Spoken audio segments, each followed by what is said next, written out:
Welcome back to Drive Your Thoughts podcast. I'm your host, Master Coach Carrie Marshall, and it's time to go after those goals. Yeah, whether ready or not, life's coming hard, no breaks, no stop.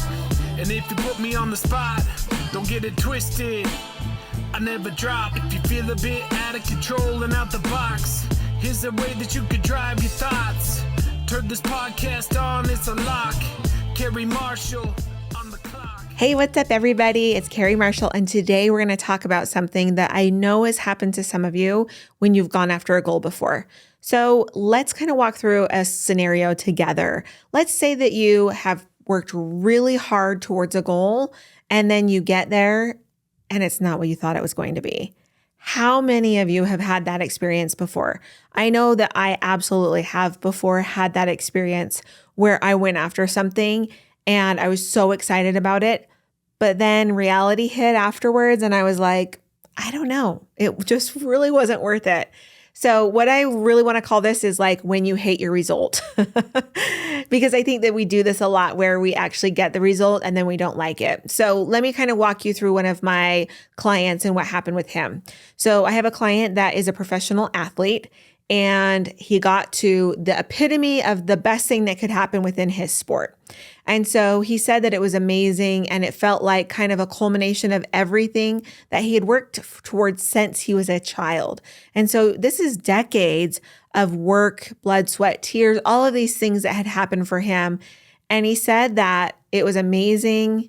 They did like a parade and all of the things that you do when you're a professional athlete. But he said that there was just like this little bit of letdown that happened that he wasn't expecting. And so he kind of, when we coached about it after it had happened, he kind of said like, you're the only person that I'll tell this to, but I'm actually pretty disappointed. He's like, I'm depressed. I haven't been able to get out of bed since, we were celebrating. And he's like, and I even watched video of me celebrating, and he's like, I can see that there's like a little bit of anxiety there. And so, we kind of talked about like, well, what's that anxiety about? And he's like, who am I if I'm not going after this? And so that's one way that sometimes we get to a result and then maybe we don't love the result. So of course, my client loves that he got the best thing that he could within his sport. Of course, he was like so grateful, so excited about that. But then there was a little bit of fear and anxiety that came around with it, because then he was like, well, who am I if I'm not this person that's going after that? So that's one way that sometimes we get let down by the results, is that when we're a person that has been chasing this for so long, we actually wrap our identity up in it.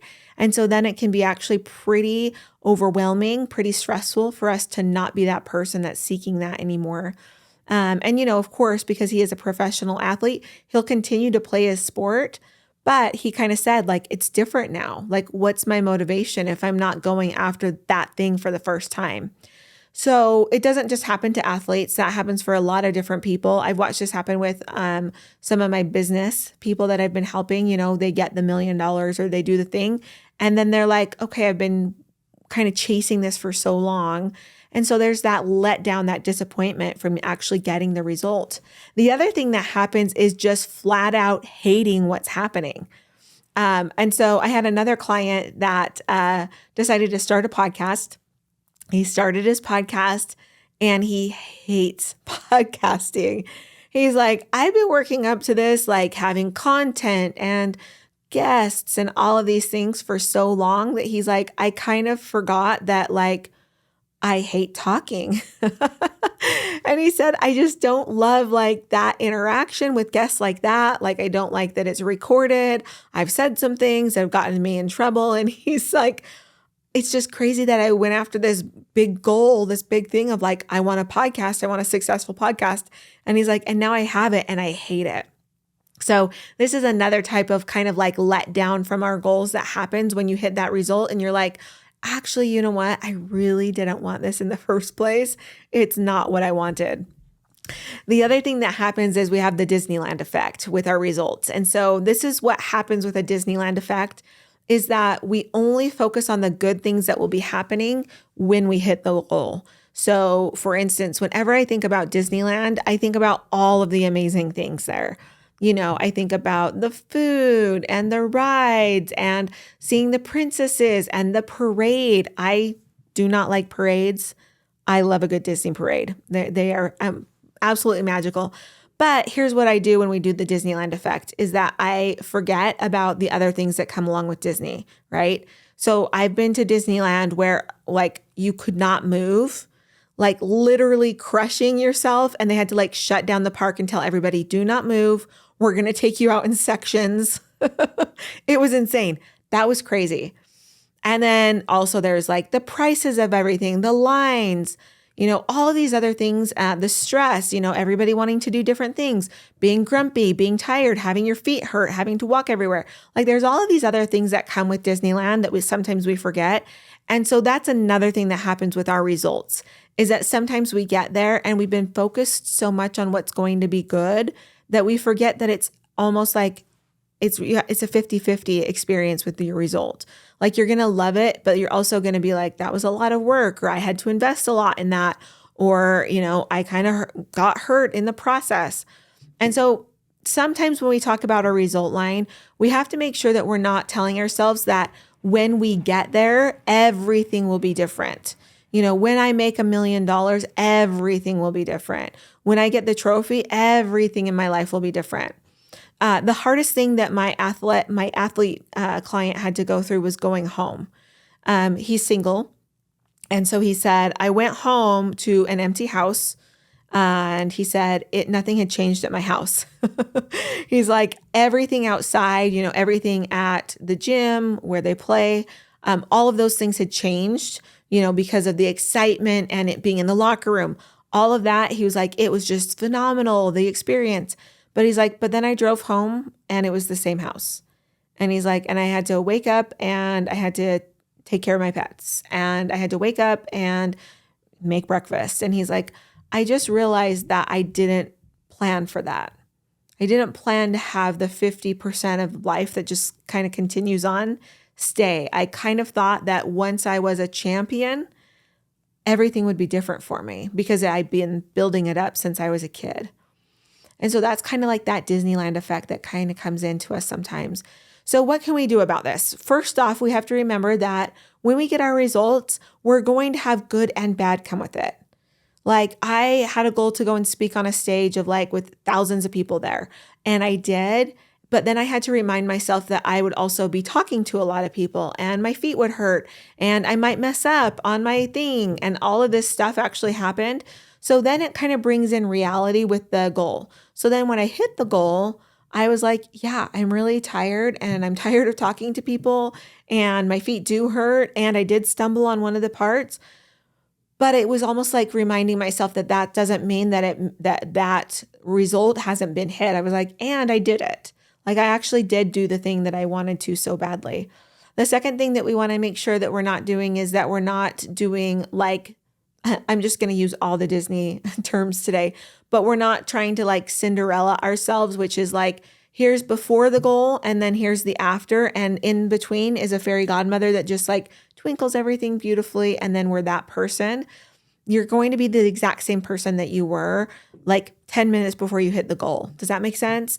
Now, through the process, you're going to change. We've talked about this before, that when you go after goals, it's actually the person that you become through the process that is like the most valuable piece that you can get. But it's not that, like I said, it's not before the championship and then after the championship, you're like this huge different person. You're the same person, okay? So the last thing that I want to talk about is just when our results suck. Like sometimes we just get to a result and it is so far different than what we thought it was going to be. Maybe the result itself was different or getting there wasn't worth what we had to sacrifice to get there. And so this is the last thing that I want to talk about. So I had another client who was pushing for a goal for herself, and I'm not going to actually name the goal specifically, but she did it at a price that she decided afterwards was too much. And I'm not going to go into specifics, but I want you to just kind of think for yourself, what would you have to give up in order for you to be like, oh, wow, that wasn't worth it? And it could be that, you're going after a weight loss goal, or maybe you're going after a money goal, or I don't know, a business goal. But like, at what cost are you willing to do that at? Sometimes we get so invested in the goal that we forget that there are certain things that we won't do in order to accomplish that goal. And that's when we have to really think about our values. I like to do something called value-based coaching, which is where we really think about your values, like what do you stand behind? Who are you? So that we can remember that those values are never in question when we go after our goals. So for instance, there are some people out there that will lie, cheat, steal, whatever to get to a goal. We watch it happen all of the time. But if you're the person that has decided that you're honest, then we're never going to put your honesty in jeopardy to get your goal. So I want you to really think about who you are with your values when you're thinking about your goal, because we never want you to get to the result and then realize that you're got your result, but then you go home to the empty house, or you got your result, but you did it dishonestly. So then you're like kind of not loving who you are personally. So when we see that this happens, that's sometimes what happens is you might get that money goal, but then you've done it at a compromising position to your values, and it won't ever feel good for you. And so that's another reason why people just hate their results, is they're like, I did it, but I lost all of my friends. And that can be really hard and challenging for a lot of people. So I want you to really think when you're going after your goals that number one, your results aren't going to create something magic for you. Your results aren't going to then just create this amazing thing that it was like the before and the after, right? This Cinderella effect. Your results really are going to be awesome. They're going to be amazing, but they're also going to be reality based, meaning that it's not going to be this epic thing that happens. Like, I remember the first time that I made $100,000 in my business, I was like, I did it.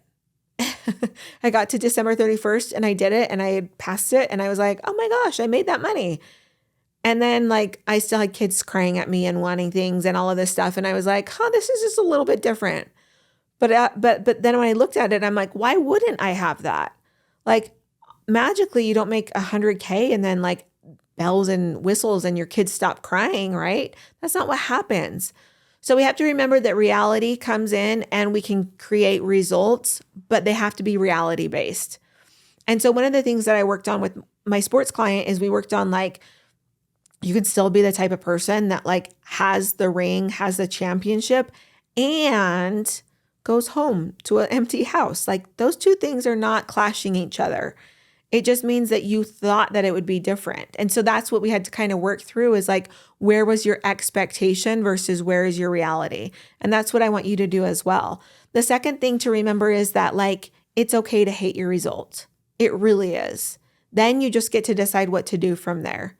So my client that made the podcast, once he decided that he hated the podcast, he had to just kind of ask himself like, okay, well, what else? Like, what is the next thing that I want to be doing here? And so for him, he decided to just shut the podcast down.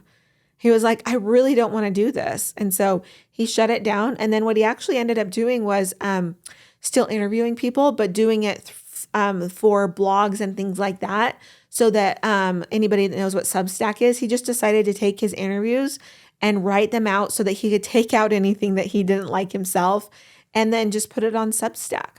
And so that's kind of been a really fun thing and a really fun transition for him to just be like, oh yeah, I don't need to do it because I got the result. I don't have to keep it. I really, really can just drop it because it's not serving me. So remember, your results and what we're driving for our goals are amazing. And we want to always challenge ourselves to go after the impossible, create those impossible results that we really want. But we have to remember that we have to infuse it with reality too. So I want you to come over to Drive Your Thoughts Coaching and let's have a conversation about this, because these are really my favorite conversations over on Thursdays, Fridays, like into the weekend, because the podcast drops on Thursdays. But I love seeing what you guys come up with and how you like share your questions and your answers with me. So here's the question. What was a result that you got that you were like, did not like the result line afterwards? What was it that you got that you were like, absolutely not, like this is not the thing for me? So come over and share that with me on Drive Your Thoughts podcast, and we'll see you next time. Bye. Thanks for listening to this podcast episode.